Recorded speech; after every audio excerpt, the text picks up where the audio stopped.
Shalom, shalom a todos, nossos youtuber espectadores. Mais uma vez o canal Israel no Caminho. Israel no Caminho. Hoje estamos entrando em Shavuot, estamos no tempo de Shavuot, e temos uma convidada aqui que vai falar sobre Ruth, sobre o livro de Ruth, sobre a história de Ruth. Ruth, uma moabita. Israel no Caminho, canal Israel no Caminho, grupo Israel no Caminho. Quem é Israel no Caminho? Quem somos? Sami, quem é Israel? Quem somos nós? Shalom, pessoal. Hag Shavuot Sameach. Shavuot é uma festa linda, é uma festa onde a gente celebra várias coisas ao mesmo tempo. Nós nos alegramos de poder celebrar Shavuot, festa das semanas, Hag HaBikurim, festa das primícias, mas é Zman Matan Torateinu, a época que nós recebemos a Torá. E para nós, Yehudim, que conhecemos Yeshua HaMashiach, é aquele dia maravilhoso, onde o Espírito Santo, Ruach HaKadosh, encheu uma sala em Jerusalém e os Talmidim, os discípulos de Yeshua HaMashiach, foram pela primeira vez cheios desse Espírito maravilhoso. E nós, Yehudim, com Yeshua, começamos este canal especial, levando a todos nós, Benei Israel, e todos aqueles que são amantes do povo de Israel, levar as boas notícias, o Evangelho de Yeshua HaMashiach. Este é Israel no Caminho. Yehudim, de pai e mãe, que conhecem Yeshua HaMashiach.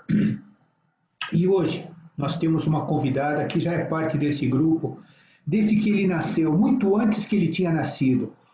A Simone Malak, acidentalmente irmã do Miguel Malak, por isso também a coincidência do grupo. Nós caminhamos juntos nesses últimos quase 15 anos, conhecendo cada vez mais perto Yeshua HaMashiach, e essa que é a nossa convidada, Miguel. E vamos deixá-la contar para nós a história de Ruth. Vamos nessa, Miguel? Sim, sim. A Simone, linda Simone Malak, ela é psicóloga, ela está no Ministério Am Israel Rai, que é o Ministério de Intercessão para Israel, e ela também é pastora da Igreja Bethlehem. Simone, é com você. Shalom, queridos. Shalom, shalom. Hag Shavuot Sameach. Tempo bom, tempo de uma festa. E nós vamos hoje adentrar nas escrituras, no livro de Ruth. Vamos pincelar alguns tópicos do livro de Ruth. Esse livro, ele é lido nas sinagogas nessa festa. Todos os Yehudim estão olhando os detalhes de Ruth. Mas interessante que eu, em particular, só fui compreender a grandeza desse livro quando eu conheci Yeshua. Esse livro eu vou dar contar uma história, e eu quero convidar o Sami e o Michael para a gente debater algumas coisas. Então, o livro de Ruth, ele fala de uma família, e essa família parece a nossa família, não parece, Sami? Não parece, Michael? Parece um pouco, é muito parecida com as nossas famílias, né? É uma família que sai de Bethlehem, né? Elimeleque, que significa Deus é rei, e Naomi, que significa agradável, com os seus dois filhos, Malom e Quilom, um fraqueza, o outro falho, doente, né? Eles saem de Bethlehem porque havia fome. E eles vão para Moabe, uma cidade estrangeira, uma cidade distante. E ali os filhos casam com pessoas moabitas, né? Com pessoas da região. E acontece uma tragédia, morre esse pai dessa família, morre esses 2 filhos também morrem, então ficam 3 viúvas, o que naquela época, ser viúva, né? Ser mulher, ser viúva, estava à margem da sociedade, a mulher pertencia a família, ao homem, né? Então, eram 3 mulheres sozinhas. E essa viúva ouviu falar que Deus havia abençoado a cidade de Betlehem. E então ela decide voltar para sua casa. E nessa decisão ela pede para suas noras voltarem para a casa dos seus pais. E aqui é a primeira coisa tão judaica, né? Porque a Torá dá uma ordem, né? Para que a mulher, ela deveria, se ela ficasse viúva, ela deveria casar com o irmão do falecido. E a Noemi, ela já explica para as suas noras: não tem mais como eu ter outro filho, voltem vocês e vão viver a vida de vocês. Uma volta órfã, né? Ela dá as costas, ela volta. Mas a outra, Ruth, ela se entrelaça de verdade com a sua sogra. Ela se entrelaça em amor, né?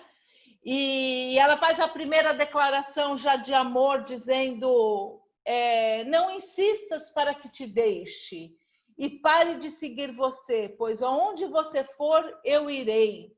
Onde você ficar, ficarei. Seu povo será o meu povo e o seu Deus, o meu Deus. Onde você morrer, morrerei e ali serei sepultada.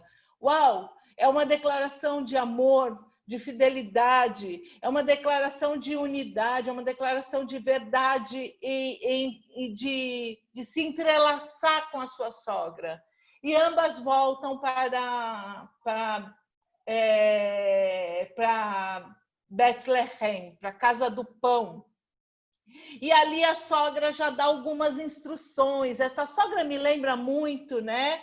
A minha avó, e talvez lembre tantas avós de tantas mulheres judias, tão cheia de sabedoria, tão cheia de conselhos, porque muitas vezes nossas avós estão falando da palavra de Deus, estão falando coisas que estão na Torá, estão na Taná, e a gente nem se dá conta, acha que é tanta sabedoria, né? E esses conselhos muitas vezes são pincelados do próprio Taná.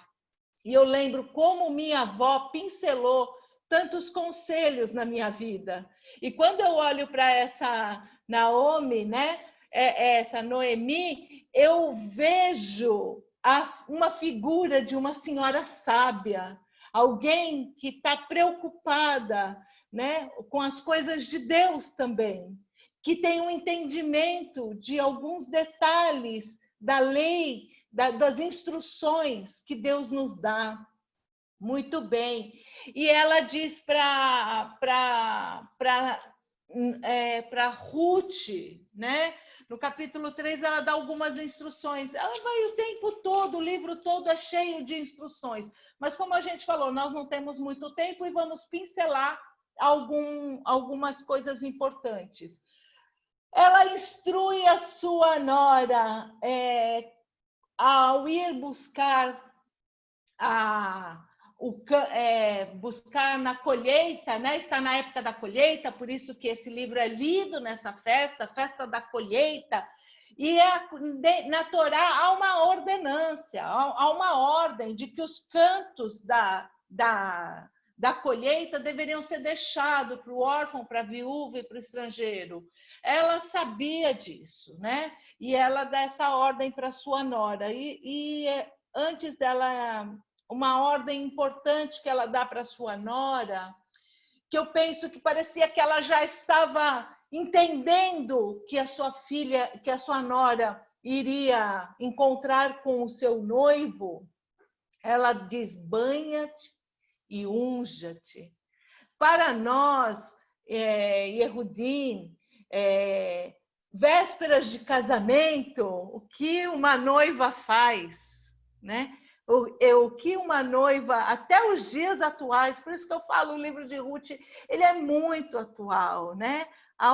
Ela se prepara, ela se banha, ela entra no mikve, ela entra numa purificação, e me dá a sensação que Ruth começa a entrar nesse detalhe do banha-te e unja-te, te prepara para encontrar com o teu noivo. Essa me parece que é a fala que a Noemi traz para sua nora. Enfim, ela encontra Boaz, que significa vem força. Esse Boaz, ele tem o direito, né, a resgatar. Ele era um parente próximo, era um parente que poderia fazer o resgate dessa viuvez, dessa senhora, dessa mulher. E ele diz que ele não vai resgatar apenas Ruth, mas também o nome, né, da família toda, o direito, ele traz de volta, dá a luz, a alegria nesta família. Mas antes dele se comprometer com ela, há uma passagem importante também que me faz pensar sobre Israel, sobre a fome, quando ele entrega 6 medidas de cevada. No capítulo 3 nos conta que Boaz encheu o cesto de Ruth e falou: leve para Noemi, leve 6 medidas de cevada, né? 6 medidas para a sua sogra. E eu fico pensando o que será para nós essas 6 medidas, né? O que será para nós essas 6 medidas que alimentou Israel? Noemi, uma figura de Israel. E quando as primeiras vezes que eu li este livro, eu pensei quanta fome, né? Quanta fome Israel tem. E uma Ruth, uma moabita, pôde trazer o pão, né? O pão da vida para Israel. Assim como muitas vezes nós fomos alimentados pela palavra de Deus através de uma pessoa distante das promessas, distante dos patriarcas, distante da tradição, mas que conhecia a verdade, o caminho e a vida. E depois, no capítulo 4, nós vamos nos deparar com o nosso Davi Hameler, né? Davi Hameler, entendendo a genealogia, entendendo que Ruth e Boaz são bisavós do nosso Davi Hameler, e eles têm um filho chamado Obed, um servo, Obed, aquele que serve. Ele serviu, né, para a genealogia de Davi Hameler até Yeshua, ou para quem ainda está esperando o Mashiach, ainda não entendeu quem é o seu verdadeiro Mashiach, pode buscar a genealogia, encontrar nos escritos, né, que da raiz de Davi, Yeshua chegou. Eu penso que são esses detalhes. Eu me encanto com este livro fala muito aos nossos corações judaicos. Ele parece a história de tantas famílias, ele parece com as nossas vidas. Então, que este Shavuot possamos falar um pouco mais da família do Sami, da família do Michael, da minha família, através do livro de Ruth, que seja uma grande colheita para Israel, que seja um tempo de saciar a fome de Deus. Eu penso que é isso. Muito interessante, Simone. Interessante a questão das nomenclaturas, né? Das nomenclaturas e, como você disse,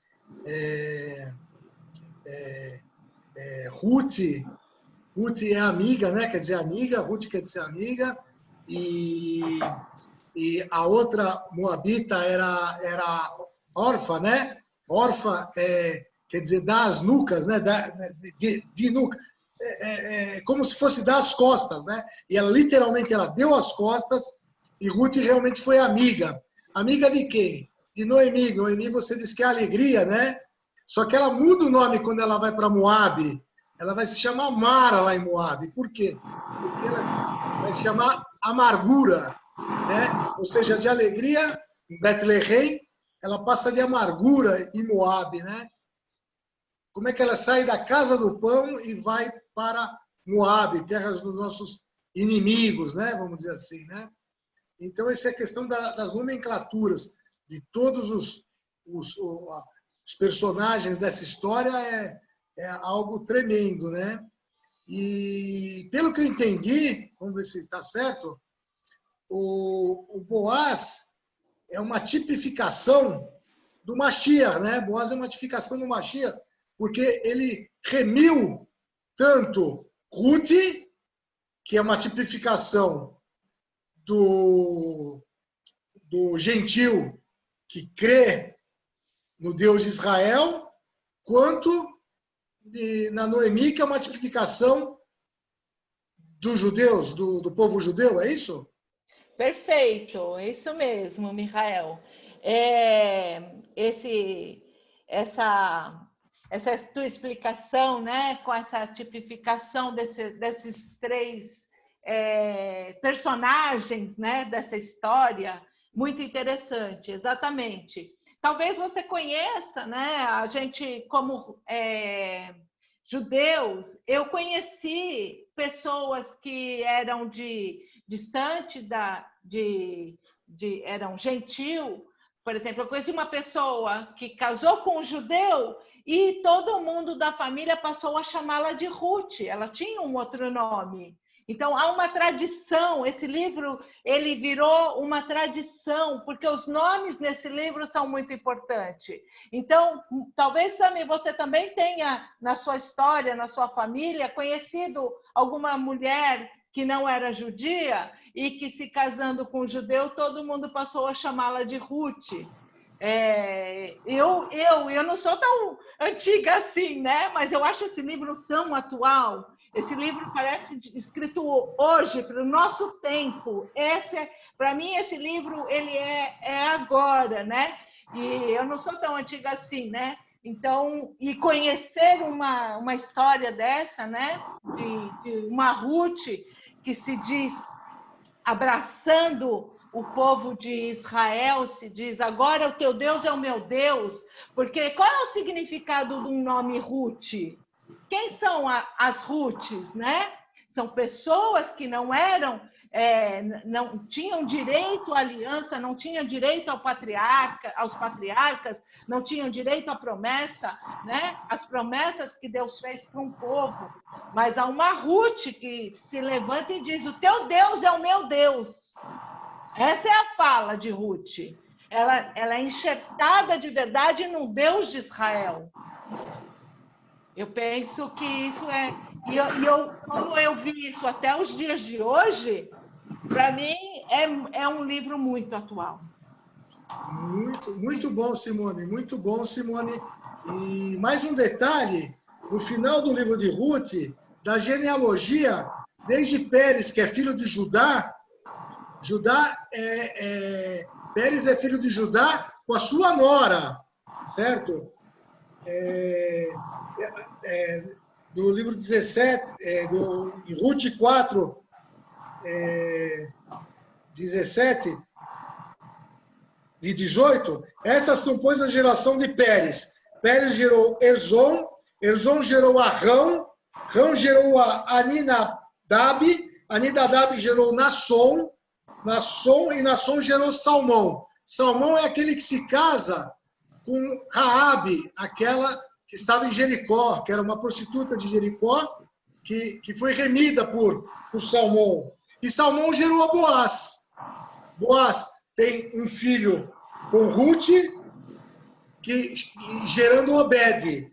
Obed gera Jessé, e Jessé gera simplesmente o nosso rei Davi. Magnífico, magnífico.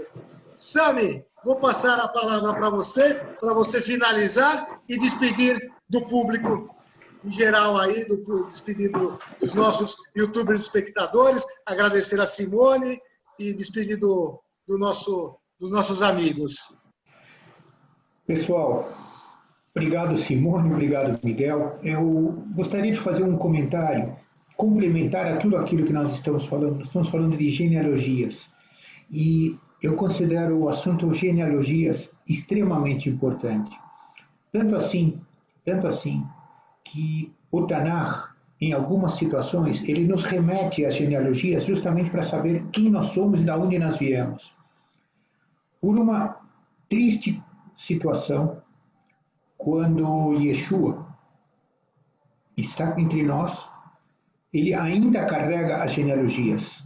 Logo depois, o templo é destruído. Quando o Beit HaMikdash é destruído, todas as genealogias se perdem. Então, aquela profecia que nós sabemos que existe no Tanakh, onde diz de que o Mashiach virá da família, da tribo de Yehudá, hoje por hoje nós teríamos uma dificuldade muito grande, porque não existe mais forma de se saber quem é da tribo de Yehudá e quem não é da tribo de Yehudá. Então, esta profecia, ela só tem valor quando existem as genealogias. E a genealogia, repito, ela se perdeu na destruição do Beit HaMikdash. Então, Deus, que é todo-poderoso, Deus que é fiel e que tem um plano completo e perfeito, não nos deixaria sem a informação clara de aonde virá o nosso Mashiach. Esta é a grande lição de tudo aquilo que nós vimos agora no livro de Ruth. Entendemos o motivo de cada um dos nomes, entendemos a razão porque o Tanakh nos presenteia com nomes que, se você conhece ivrito, você conhece o hebraico, você vai entender exatamente o que é cada um desses nomes, o que cada um desses nomes realmente significa. Pessoal, este é um estudo que nós estamos, como grupo Israel no Caminho, oferecendo para vocês e pedindo a vocês que, se gostaram, não precisa dar o like, só nos mande o teu comentário. Faça-nos saber de que maneira você foi visto, ouvido naquilo que nós dissemos e o que você gostaria que nós contássemos mais, para que esse canal possa ser cada vez mais uma fonte de informação sobre como levar Israel no caminho. Chag Sameach, que Deus abençoe vocês e nos dê uma festa maravilhosa de muitas colheitas. Em nome de Yeshua HaMashiach. Amém e obrigado.